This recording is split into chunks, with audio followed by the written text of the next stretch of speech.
Our crank position sensor is on the passenger side towards the rear of the motor.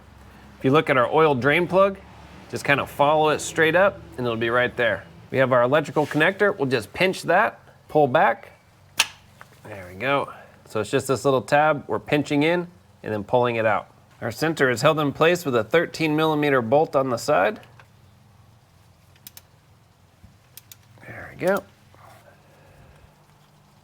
There's the bolt. Now the sensor, we might have to twist a little, but we'll just pull on it, wiggle on it. There's just a little O-ring holding it in. We might just have to overcome that O-ring. So this is in there pretty good. So what I'm gonna do is just take a flat screwdriver, just on the side here. I'm just gonna try to pull away a little. There, got it. So just that O-ring was kind of getting it stuck. And that's it, old one out. Now this vehicle doesn't actually need a new crank sensor, so we're gonna reinstall our old one. But with your new one, line it up, make sure it's the same, and we'll drop it in.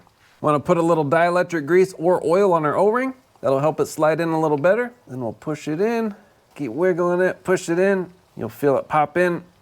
Once it's in, we'll throw our bolt in. You might have to turn it to line it up. We'll start tightening it down.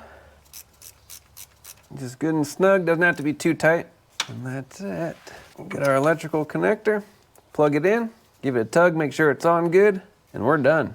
Thanks for watching. I'll have links in the description for all the parts and tools needed. If you have any questions, comment, post down below. Work safe, have fun. See you on the next one.